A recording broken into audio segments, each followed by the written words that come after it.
Sou professora Marcelene Lucila Macedo de Oliveira. A nossa aula de artes de hoje é para a turma do 6º ano e 3ª etapa. Nós iremos estudar arte nas culturas da pré-história. A pré-história é o período que se estende desde o surgimento da humanidade até a invenção da escrita. Como os grupos humanos desse período viveram há milhares de anos e não utilizavam a escrita, só podemos conhecer seu modo de vida por meio de objetos, como utensílios e armas, e alguns registros por eles deixados, como as pinturas nas cavernas. Atualmente, também há povos que não utilizam a escrita, como alguns grupos indígenas do Brasil e populações nativas da África e Oceania. Algumas manifestações das culturas da pré-história relacionam-se a rituais cotidianos e a processos de magia. São exemplos as pinturas nas cavernas. Os animais podiam ser representados para trazer sucesso nas caçadas. Além desse significado mágico, algumas das criações, como esculturas, vasos e gravações nas pedras, expressam a visão que esses povos tinham do mundo que os cercava. Para entender as diferentes formas de expressão de cada cultura, é preciso conhecer um pouco de seus rituais e de suas tradições. Observe essa pintura. A pintura que acabamos de ver foi feita há milhares de anos. Ela está no Parque Nacional Serra da Capivara, no Piauí. Nesse local foram encontrados vestígios da presença humana na América do Sul de pelo menos 12.000 anos. Você já pensou quanto tempo isso significa?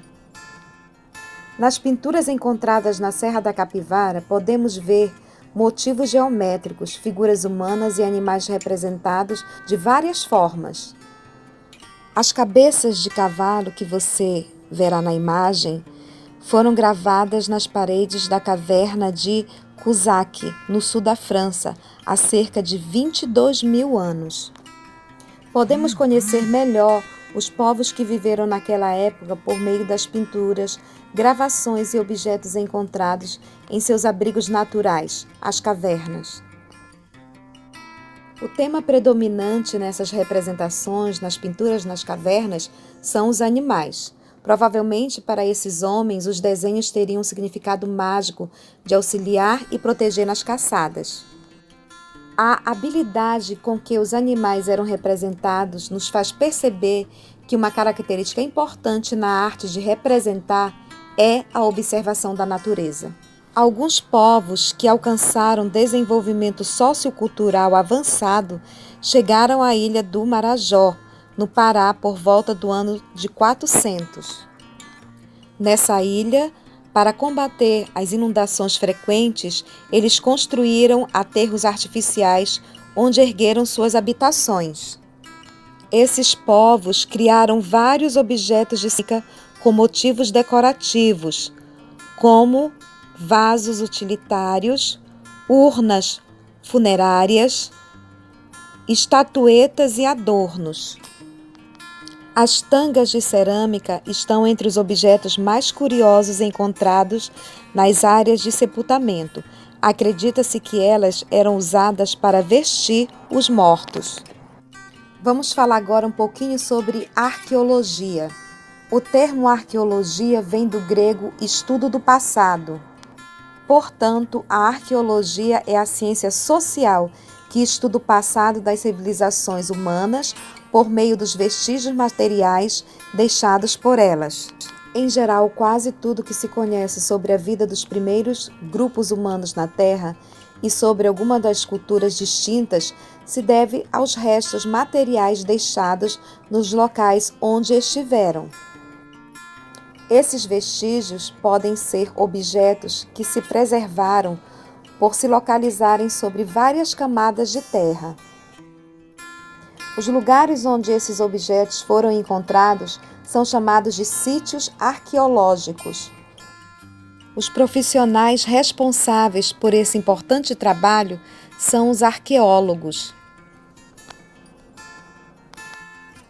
Eles analisam os objetos encontrados nesses sítios. Às vezes, os sítios são descobertos por acaso. Outras vezes, os arqueólogos têm pistas de que naquele lugar havia uma cidade antiga, por exemplo. A partir desse momento, cerca-se o local e começa a escavação, o processo de tirar a terra, peneirando e separando o que estava enterrado. Durante o trabalho, é preciso anotar exatamente a posição de cada objeto encontrado. Depois, os arqueólogos verificam se as peças achadas são antigas de fato. Fazem pesquisas para analisar se existe a possibilidade de encontrar outros objetos e em que direção as escavações devem prosseguir. Aos poucos, os arqueólogos vão reconstruindo a história de culturas ou civilizações que existiram há tempos. Eu termino a aula de hoje com uma frase do fotógrafo Brassai, dita a Pablo Picasso. É preciso 1000 anos de pó para fazer uma camada de 1 metro. O Império Romano está aterrado a 2 ou 3 metros abaixo do chão. As camadas pré-históricas são ainda mais espessas. Se sabemos alguma coisa dos primeiros humanos,